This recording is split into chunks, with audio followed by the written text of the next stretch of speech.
জাকাত দেয়, অথচ সে একজন নামদারি শ্রেষ্ঠ মুনাফিক।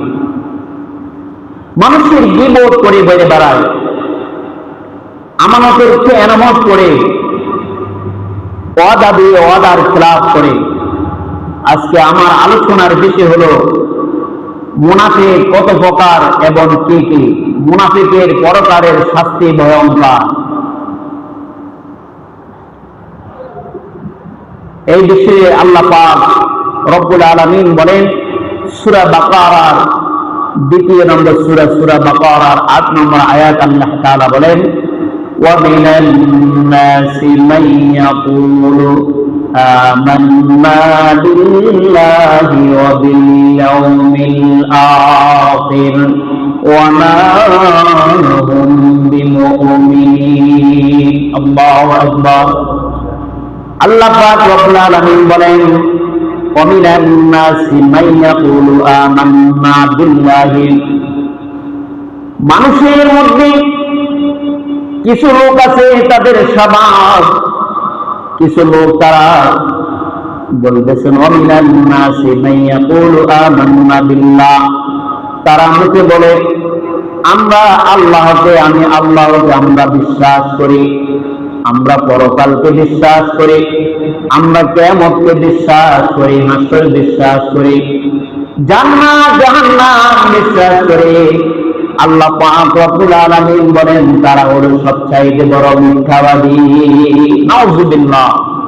ওয়া মিনান নাসি মান ইয়াকুলু আমান্না বিল্লাহি ওয়া বিল ইয়াউমিল আখির ওয়া মা হুম বিমুমিনিন, তারা পরকালকে বিশ্বাস করে মুখে বলে, অথচ তারা অন্তরে পরকালকে তারা বিশ্বাস করে না, রবকে তারা বিশ্বাস করে না।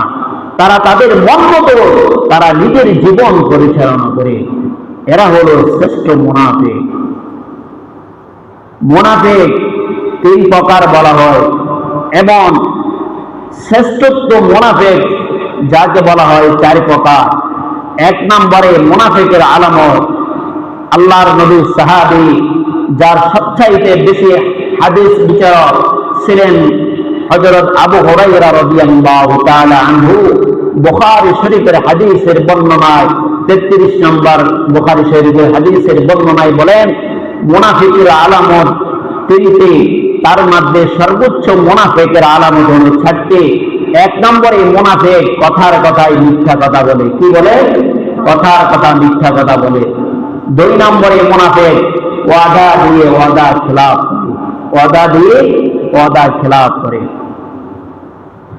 দেখবেন আপনি একজন লোককে একটা দায়িত্ব দিয়েছেন, আপনার দল থেকে, আপনার সংগঠন থেকে, আপনার গ্রুপ থেকে আপনি একটা দায়িত্ব দিয়েছেন, আপনি বড় লিডার হয়ে, অথচ সেই দায়িত্বটাকে অমান্য করেছে, সে দায়িত্বটাকে পরিপূর্ণ দায়িত্ব পালন করে না। এটা একটা মুনাফিকের আলামত, মুনাফিক বলা হয় থাকে। ওয়াদা দিয়ে ওয়াদা খেলাফ করা হয়। এবং আপনি কাউকে ধার দিয়েছেন, 500 টাকা 1000 টাকার ধার দিয়েছেন, আপনি তাকে বললেন যে ভাই কখন টাকাটা দিবেন, বললো যে আমি আপনাকে আগামী মাসের 5 তারিখ দিব। অথচ আগামী মাস যায়, পুরো বছর শেষ হয়ে যায়, জিন্দেগির হায়াত শেষ হয়ে যায়, এখনো সে টাকা দেয় না। এর মতন শ্রেষ্ঠ মুনাফিক পৃথিবীতে আর আছে? আর আছে?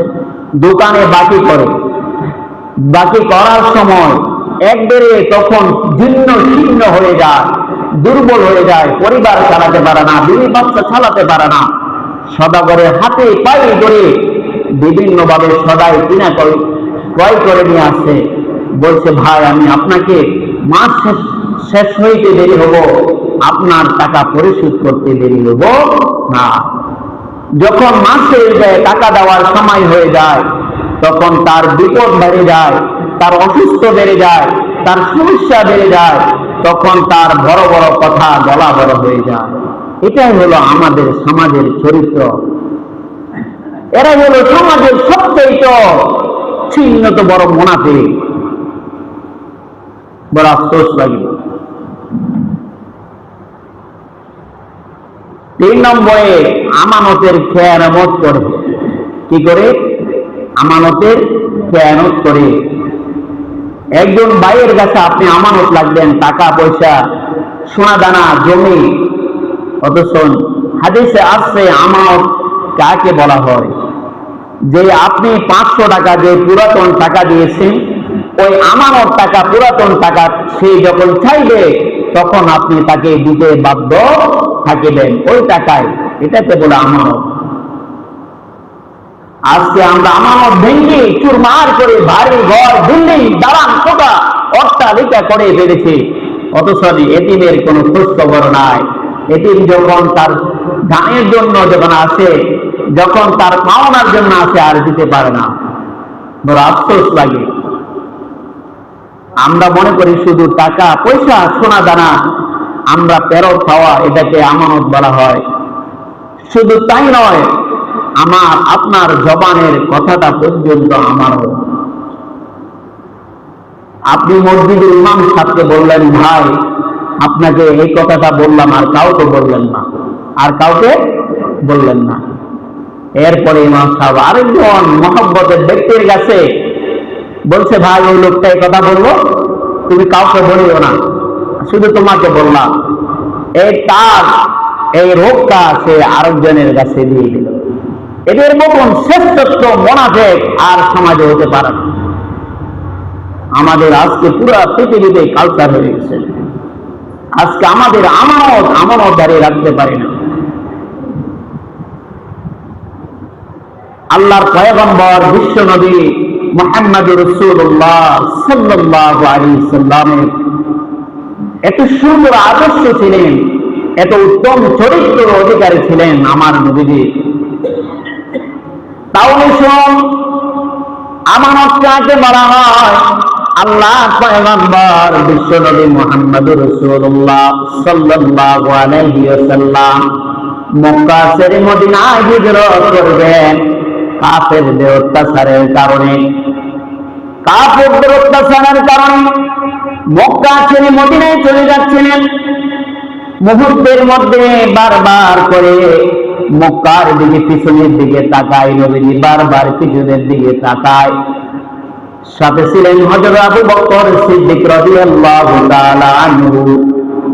আবু বকর বলতেছেন, নবীজি আপনি কেন বারবার করে আপনি পিছনের দিকে তাকাচ্ছেন?